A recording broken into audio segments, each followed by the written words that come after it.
दादी जी जितेंद्र बोटू करूंगा।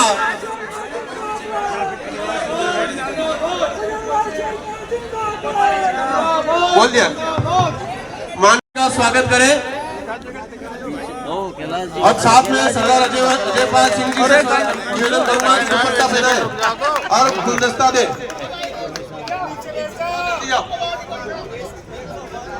माननीय अजयपाल बहुत बधाई भाई साहब। माननीय मुख्यमंत्री जी को दुपट्टा पहनाकर गुलदस्ता भेंट करें। भाई साहब भारत माता की। अब मैं माननीय प्रदेश अध्यक्ष जी के स्वागत के लिए मुकेश दादी जी। भारत माता की, भारतीय जनता पार्टी। अब मैं हमारे प्रभारी माननीय राधा मोहन दास जी के स्वागत के लिए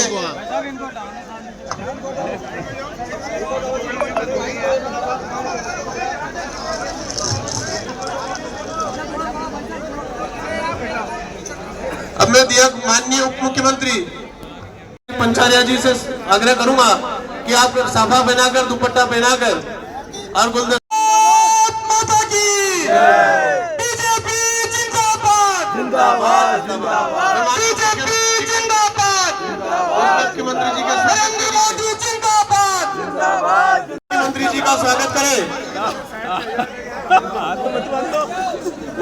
माननीय उप मुख्यमंत्री जी के स्वागत के लिए अजीत मांडन जी, महेंद्र कुमार जी और अशोक जी पधारे। बोल गिरिराज महाराज की जय। मैं प्रमोद जी, पुनीत जी कर्नावट जी का आग्रह करता हूं कि आप आए और स्वागत करें। प्रमोद जी, पुनीत कर्नावट जी, ओकार सिंह जी लखावत जी का स्वागत करें।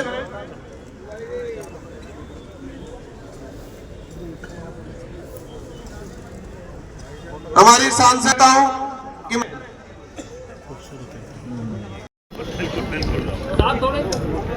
राजस्थान के विकास पुरुष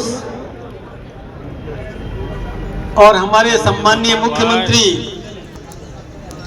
आदरणीय भजनलाल जी शर्मा साहब, मैं उन सबको इसका श्रेय देता हूं।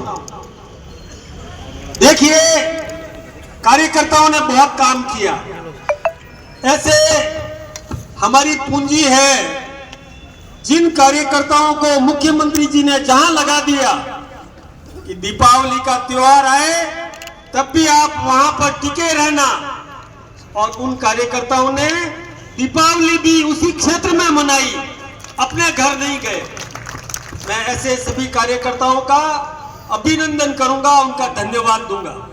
हमारे मंत्रिमंडल के सदस्य, हमारे विधायक और पार्टी के कार्यकर्ता, उन्होंने भी अपनी अपनी भूमिका, जो उनको दायित्व दिया, उस दायित्व पर वो खरे निकले। ये सब श्रेय उन सबको है। मैं इसके अलावा भी मैं उन हजारों कार्यकर्ताओं का अभिनंदन करूंगा जिन्होंने अपने अपने क्षमता के अनुरूप अपने अपने क्षेत्र में लगकर और भारतीय जनता पार्टी को जीत दिलाने में अपना जो पराक्रम दिखाया, मैं उन सब का भी अभिनंदन करूंगा, उन सब का भी धन्यवाद देना चाहूंगा जिन्होंने भी और अपना दायित्व निभाया।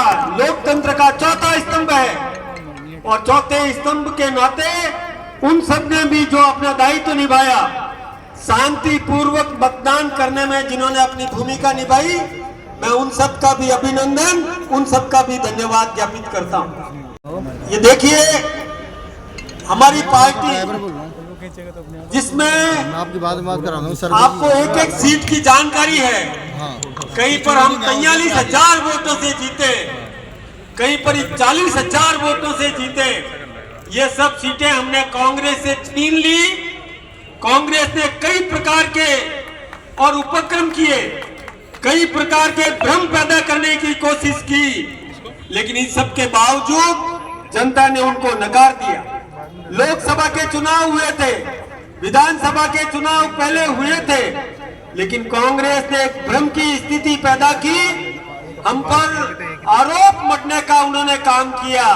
ये संविधान को तोड़ देंगे, ये आरक्षण को समाप्त कर देंगे, लेकिन दिल्ली में आदरणीय नरेंद्र भाई मोदी जी की सरकार और राजस्थान में आदरणीय भजनलाल जी की सरकार, डबल इंजन की सरकार होते हुए भी हमने न तो आरक्षण के साथ छेड़खानी की, न ही हमने संविधान के साथ किसी प्रकार की छेड़खानी की, लेकिन हमने विकास का मुद्दा बनाया। केंद्र सरकार ने जो बजट दिया, राज्य सरकार ने जो बजट दिया, उस बजट को लेकर के हमारा कार्यकर्ता आम नागरिक तक पहुंचा और जनता ने उस पर मोहर लगाई, और इसीलिए हम सब और उस जनता का भी अभिनंदन करते हैं। आप सबका भी बहुत बहुत धन्यवाद। मैं ज्यादा लंबी चौड़ी बात नहीं करूं, मैंने तो आप सबके सामने चर्चा पहले भी की है, लेकिन अब आगे की कार्रवाई के लिए प्रवृत्ति के साथ दिल्ली में कह रहा था, लोग विश्वास नहीं कर रहे थे। मैंने कहा था कम से कम 6 सीटें हम लोग, बताता है कि मैं राजस्थान का सबसे लोकप्रिय नेता हूँ। 2023 में उसने 51,000 वोटों से हम लोगों को हरवाया था, और आज हम गर्व के साथ कह सकते हैं हमारे जो ये 2 नेता यहाँ मंच पर खड़े, उनके नेतृत्व में हमने करीब करीब उन्हें हरा दिया है, और उनकी जीत 51,000 से घट करके 2,000 पर आ गई है। यानी आपने सिद्ध किया है कि पूरे राजस्थान में ही नहीं, दौसा में भी अब सबसे लोकप्रिय पार्टी अगर कोई है तो वह भारतीय जनता पार्टी। आप कल्पना करिए, रामगढ़ में जब मैं पहली बार गया था, मुझे बताया गया कि यहाँ पाकिस्तानियों को यहाँ ला करके उनके वैलिड सर्टिफिकेट बनवाए जाते हैं। मुझे बताया गया कि बांग्लादेशियों और रोहिंग्यों को बसाने का काम यहाँ का विधायक किया करता है। मुझे बताया गया है कि रामगढ़ स्मगलिंग का केंद्र बन गया है इन मुस्लिम कट्टरपंथी जनप्रतिनिधियों के द्वारा। एक आतंक था उस आदमी का, आज वो हमारे बीच में नहीं है। उनके पुत्र तो चुनाव लड़ रहे थे, अगर जीते होते तो एक नई पीढ़ी का आधुनिक आतंक लेकर के आए होते। और हमें इस बात पर गर्व होना चाहिए, 70,000 से हम लोगों ने पिछला चुनाव 2023 में हारा था, और इस बारी 13,600 से हमने उनको पटकनी दी है आपके मुख्यमंत्री और आपके प्रदेश अध्यक्ष के नेतृत्व में। झुंझुनू ऐसा लगता था कि एक परिवार की बपौती हो गई, एक मरेगा तो दूसरा आएगा। किसी तीसरे को झुंझुनू में राजनीति करने का अधिकार ही नहीं था। लंबा समय हो गया था कोई भाजपा का विधायक नहीं जीत पाता था। पिछला चुनाव हमने 28,000 से हारा था, और ये चुनाव हम लोगों ने 42,000 वोटों के अंतर से जीत करके भारतीय जनता पार्टी और माननीय नरेंद्र मोदी जी के चरणों में रखने का काम किया है। यानी एक मठाधीशी हमने रामगढ़ में खत्म की है, दूसरी मठाधीशी हम लोगों ने झुंझुनू में खत्म की, तीसरी मठाधीशी यहाँ खींवसर में चलती थी। मैं अभी भीतर कह रहा था, एक चूहे को हम लोगों ने पाल करके शेर बना दिया था, और हमें एहसानमंद होना चाहिए खींवसर की जनता का। खींवसर की जनता ने उसको वापस चूहा बना दिया है। एक ऐतिहासिक हार उसको दी गई है। जितना वोट खींवसर में आरएलपी और कांग्रेस को मिला है, भारतीय जनता पार्टी उन दोनों से मिला करके अधिक वोट पा करके जीती है। और माननीय मुख्यमंत्री से मैं आग्रह करूंगा, आपकी पहचान कानून और व्यवस्था की रचना के लिए हुई है, और कानून के अब तक मैं यही कहता था कि राजस्थान में चुनाव आचार संहिता लगी हुई है, इसलिए मैं बोलूंगा नहीं। अब चुनाव आचार संहिता हट चुकी है। कानून के साथ जो खिलवाड़ करेगा वो कोई भी व्यक्ति होगा, हम उसे बताएंगे कि कानून उसके साथ क्या व्यवहार करता है। और हमने ऐतिहासिक विजय प्राप्त की है। 19,000 की हार को पलट करके हमने 43,000 की जीत में बदल दिया है। और 84 में देश के टुकड़े करने के षड्यंत्र होते हैं, हिंदू विरोधी राजनीति को भड़काने का काम होता है। हम 70,000 से वो चुनाव हारे थे पिछली बारी। आप सब कार्यकर्ताओं का इस मंच पर खड़े आदमी, हर आदमी एहसानमंद है।